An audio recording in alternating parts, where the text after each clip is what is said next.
आजीवन कारावास के कैदी अब 60 साल से पहले भी छूट सकते हैं। उत्तर प्रदेश सरकार ने लिया नया फैसला। फैसले के मुताबिक अब जेल में आजीवन कारावास की सजा काट रहे कैदियों को 60 साल की उम्र से पहले भी छोड़ा जा सकता है। लेकिन इस नियम के अंतर्गत कैदी ने छुट्टी के बिना 16 या फिर छुट्टियों के साथ 20 साल की सजा पूरी की हो, पहले भी छोड़ा जा सकेगा। यूपीएससी सिविल सेवा परीक्षा में महिलाओं का वर्चस्व। यूपीएससी सिविल सेवा परीक्षा 2021 में महिलाओं का वर्चस्व कायम। सिविल सेवा परीक्षा 2021 में श्रुति शर्मा ने पहला स्थान हासिल कर किया टॉप। अंकिता अग्रवाल ने दूसरा स्थान हासिल किया। गामिनी सिंगला ने तीसरा स्थान हासिल किया। चौथे स्थान पर रही ऐश्वर्या वर्मा। कुल 685 अभ्यर्थियों ने ये परीक्षा पास की है। कोरोना में अनाथ हुए बच्चों को पीएम केयर फंड से मिलेंगे 4,000 रूपए महीने। कोरोना के कारण अनाथ हुए बच्चों को पीएम केयर्स फंड से रोजमर्रा के खर्च के लिए 4,000 रूपए प्रति महीना दिया जाएगा। 23 साल का होने पर उन्हें 10 लाख रुपए की एक मुश्त सहायता भी मिलेगी। पीएम केयर्स के लाभ जारी करते हुए पीएम मोदी ने ऐसे 4700 बच्चे पूरे देश में हैं। भले ही आपदा में बच्चों ने अपने माँ बाप खो दिए हैं, लेकिन माँ भारती हमेशा उनके साथ है। पीएम मोदी ने कहा, इन बच्चों के माता पिता की कमी तो कोई भी दूर नहीं कर सकता, लेकिन जीवन के संघर्ष में देश की संवेदना आपके साथ है। साथ ही आपके सपनों को पूरा करने के लिए पूरा देश आपके साथ है।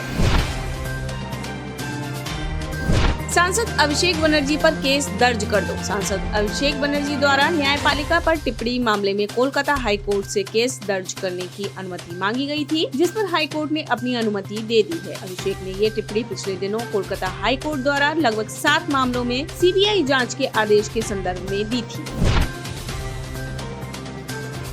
गैंग की दुश्मनी की वजह से हुई मूसेवाला की हत्या। स्थानीय मीडिया रिपोर्ट्स के मुताबिक सिद्धू मूसेवाला की हत्या पिछले साल 8 अगस्त को मोहाली के सेक्टर 70 पंजाबी सिंगर सिद्धू मूसेवाला की हत्या कर अकाली दल के नेता विक्की मिड्डू खेड़ा की हत्या का बदला लिया गया है। विक्की मिड्डू खेड़ा बिश्नोई गिरोह का मुखबिर था और अन्य गैंगस्टरों के रडार पर था। मिड्डू खेड़ा हत्याकांड में सिद्धू मूसेवाला के मैनेजर जशनप्रीत सिंह को आरोपी बनाया गया था, लेकिन वह फरार है और पुलिस ने उसके लिए लुकआउट नोटिस जारी किया है।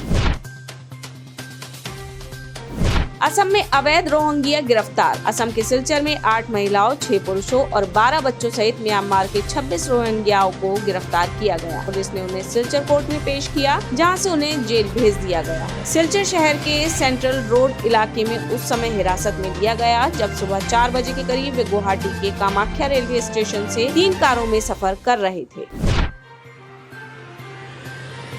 आजमगढ़ शिवली नेशनल पीजी कॉलेज के प्रमुख अब्दुल रहमान गिरफ्तार। ट्विटर से संज्ञान में आए एक वीडियो में आजमगढ़ के शिवली पीजी कॉलेज के प्रमुख अब्दुल रहमान ने भड़काऊ भाषण दिया है। भाषण के माध्यम से नफरत फैलाने का प्रयास किया गया है। इस संबंध में आजमगढ़ पुलिस ने क्राइम नंबर 242/2022 आईपीसी की धारा 295A के अंतर्गत मामला दर्ज कर अब्दुल रहमान को हिरासत में लेकर पूछताछ व कानूनी कार्रवाई की जा रही है।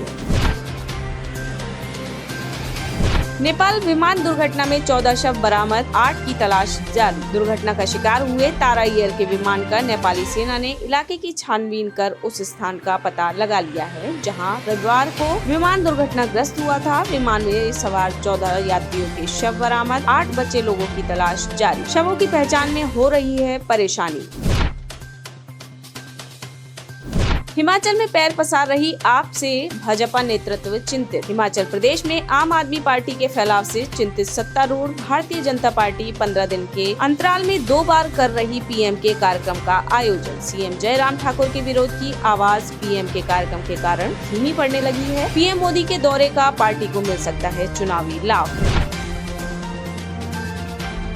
भाजपा ने ओबीसी वर्ग व अरुण यादव की अनदेखी का लगाया आरोप। कांग्रेस के राज्यसभा उम्मीदवारों की नामों की घोषणा के बाद भाजपा ने कांग्रेस पार्टी पर गृह मंत्री नरोत्तम मिश्रा ने एक बयान में कांग्रेस को ओबीसी विरोधी पार्टी बताया और कहा कि कांग्रेस ने अरुण यादव को धोखा दिया है। इस पर पलटवार करते हुए अरुण यादव ने कहा कि मेरा भाजपा से कहना है कि भाजपा अपनी चिंता करे, मेरी चिंता ना करे। मेरी चिंता करने वाले राहुल गांधी, प्रियंका गांधी और कांग्रेस पार्टी का शीर्ष नेतृत्व है।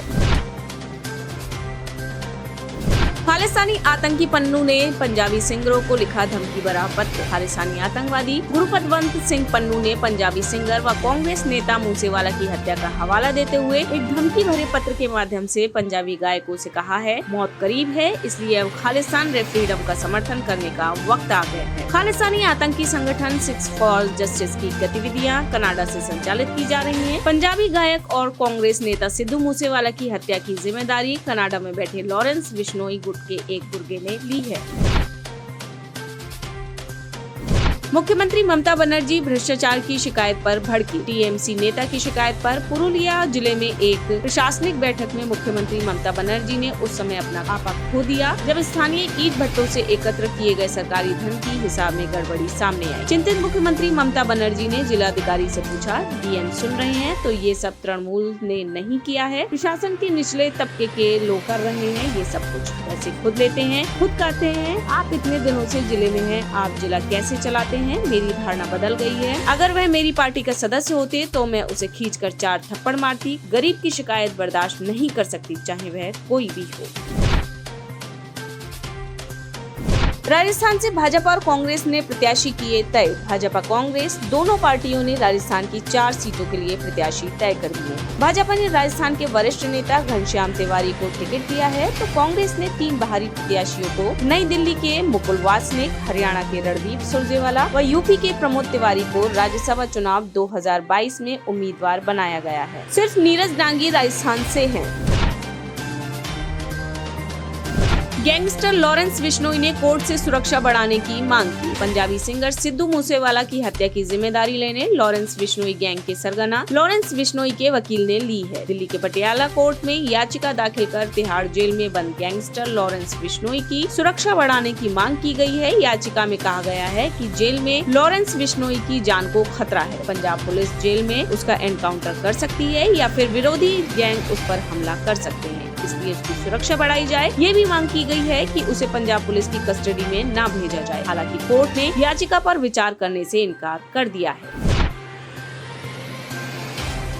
योग मंदिर ट्रस्ट और पतंजलि योग पीठ का ट्रस्टी सन्यासी ही होगा। रामदेव। पतंजलि विश्वविद्यालय सभागार में ब्रह्मलीन स्वामी मुक्तानंद महाराज की स्मृति में आयोजित श्रद्धांजलि सभा में बाबा रामदेव ने कहा कि स्वामी मुक्तानंद महाराज सच्चे संत और पतंजलि की ऊर्जा के केंद्र थे। उन्होंने कहा, स्वामी मुक्तानंद चाहते थे कि पतंजलि योग पीठ का ट्रस्टी सन्यासी ही हो, ताकि पतंजलि योग पीठ आध्यात्मिक दृष्टि से, आंतरिक दृष्टि से सुदृढ़ हो। पतंजलि के सन्यासी अत्यंत यशस्वी हो। संस्था की राष्ट्र और विश्वव्यापी योजनाओं का नेतृत्व हमारे सन्यासी करें।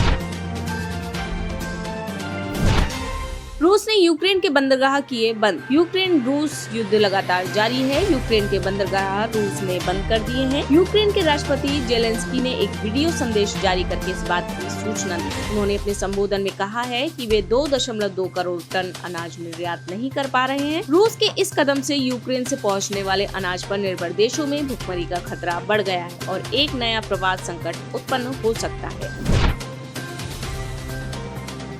चीन में उइगर मुसलमानों के मानवाधिकार हनन में शीर्ष चीनी नेतृत्व शामिल। चीन के शिंगजियांग प्रांत में उइगर मुस्लिमों के मानवाधिकारों के हनन व अत्याचारों में देश के शीर्ष नेतृत्व की पूरी भूमिका है। चीन की पुलिस और बंदी शिविरों से लीक हुए हजारों दस्तावेजों से इसकी पुष्टि हुई है, जिसमें चीनी राष्ट्रपति शी जिनपिंग की भूमिका भी है। पाकिस्तान पर गहराया आर्थिक संकट। निरंतर घटते विदेशी मुद्रा भंडार के कारण पाकिस्तान आर्थिक संकट में फंसता जा रहा है। पाकिस्तान की मदद से उसके संयुक्त अरब अमीरात और चीन भी उससे अब पल्ला झाड़ते नजर आ रहे हैं। पाकिस्तान ने यूएई तथा चीन से आर्थिक मदद मांगी थी। फिलहाल इन दोनों देशों ने अभी उसे टरका दिया है। विदेशी कर्ज के बोझ से दबी अर्थव्यवस्था व भारी महंगाई के कारण उसका पहले से भी बुरा हाल है।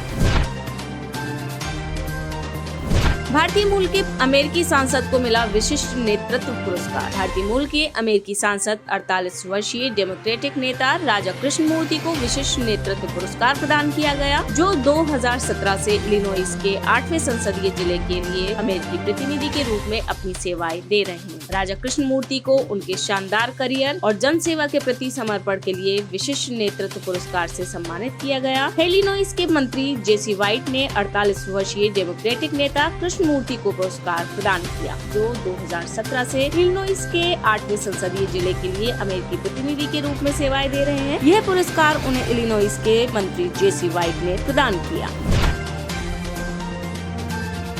चीन को दक्षिणी प्रशांत सागर के देशों ने दिया झटका। चीन को प्रशांत महासागर क्षेत्र के 10 देशों से करारा जवाब। दक्षिण प्रशांत के इन द्वीपीय देशों ने चीन के साथ क्षेत्रीय सुरक्षा समझौता करने से किया इनकार। इस मामले को चीन की बड़ी कूटनीतिक हार के रूप में माना जा रहा है। चीन की दक्षिण प्रशांत क्षेत्र में अमेरिका और उसके सहयोगी देशों के प्रभाव को सीधे चुनौती देते हुए अपना दबदबा बढ़ाने की मंशा नाकामयाब हो गई है। आप इस खबर के बारे में क्या सोचते हैं, हमें कमेंट सेक्शन में बताएं। साथ ही ब्रह्मास्त्र न्यूज को सब्सक्राइब और शेयर भी जरूर करें।